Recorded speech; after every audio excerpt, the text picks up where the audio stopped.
Okay, back a few years ago, and many years ago, I guess you should say, and I'll get my notes out so I don't ramble on for a long period of time.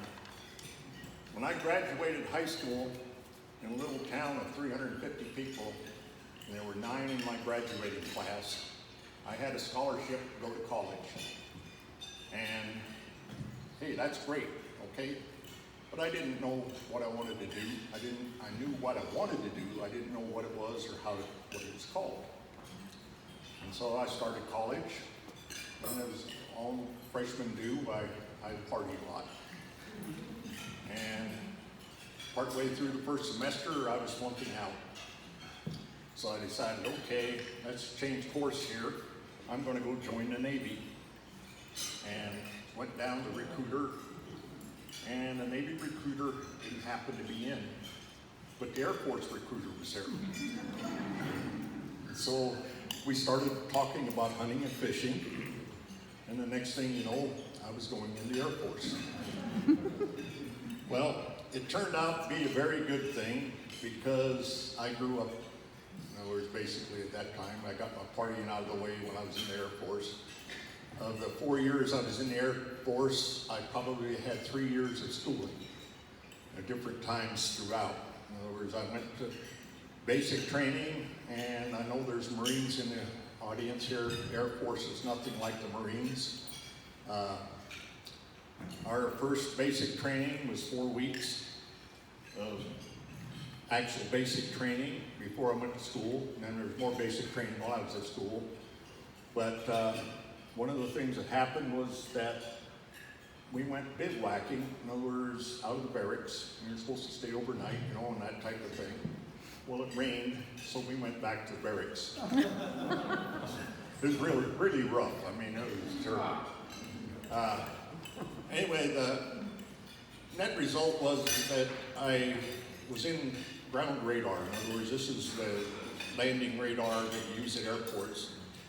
And I was assigned to a small squadron, which basically is about 40 people on a SAC base, Strategic Air Command base. And the first one was in Roswell, New Mexico, which was a big base at that time with B-52s and KC-135 tankers.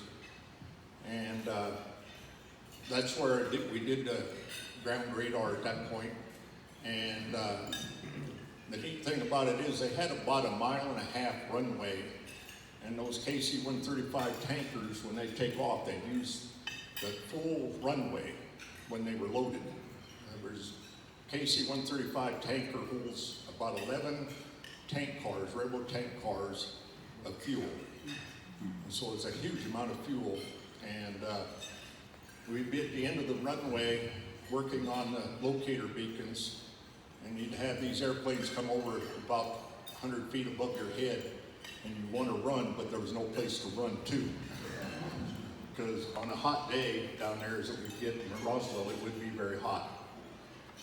From there, I volunteered. I wanted to go to Alaska. So I volunteered to go to Alaska, and I was up there for almost 2.5 years. And I liked the hunting and fishing. I really liked the fishing. There was great railing. In other words, there was similar to trout, but we'd spend weeks out sometimes, just be railing fishing. This is when I first, if you remember the U-2 crisis, when in there, it was when I first saw my first U-2. One morning they were pushing this strange thing out of this hangar about 3 o'clock in the morning, but it's daylight there in Alaska, near Fairbanks.